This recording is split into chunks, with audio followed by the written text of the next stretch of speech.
Si tu veux une bonne alimentation, une bonne hygiène de vie pour de meilleures performances, alors bienvenue sur la plateforme Football et Nutrition. Salut, c'est ton hôte Romuald.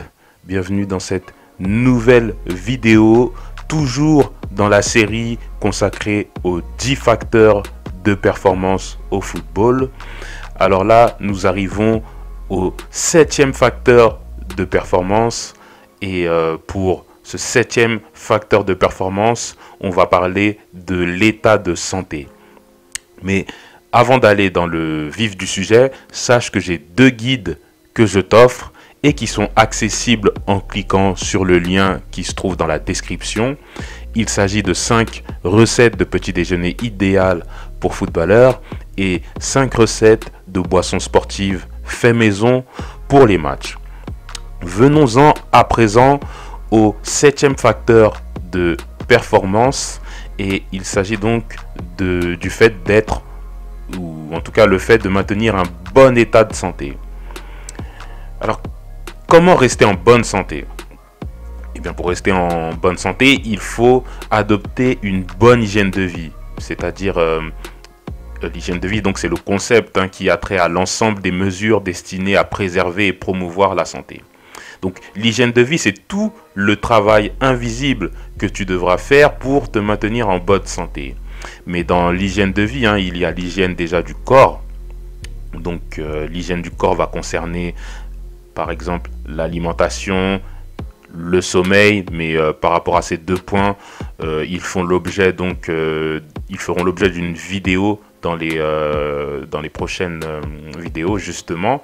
Mais pour revenir sur l'état de santé, là, ce sur quoi je voulais insister dans cette vidéo, c'est premièrement, ça va peut-être paraître étrange, mais déjà ça commence par le soin des pieds, puisque le football c'est un sport qui se joue avec les pieds, et donc pour te sentir bien en bonne santé, déjà il va falloir que tu prennes soin de tes pieds. Comment prendre soin de tes pieds? Déjà ça va commencer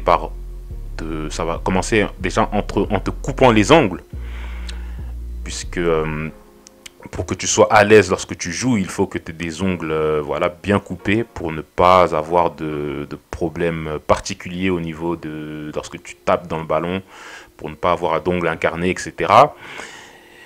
Également, toujours dans le soin des pieds, il faut que tu préviennes l'apparition des ampoules qui peuvent arriver. Ça aussi, ça fait partie des choses qui peuvent arriver. Donc, pour prévenir l'apparition des ampoules, tu peux appliquer sur tes pieds des solutions astringentes ou à défaut, mettre du jus de citron. Tu peux penser aussi à mettre du talc dans tes chaussures. Et enfin, n'oublie pas de prendre des claquettes, notamment quand tu vas prendre ta douche dans les vestiaires.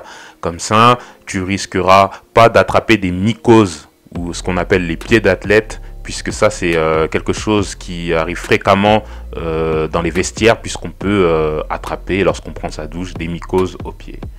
Toujours dans le soin du corps, il y a aussi toutes les actions de prévention qui vont te permettre d'être en bonne santé.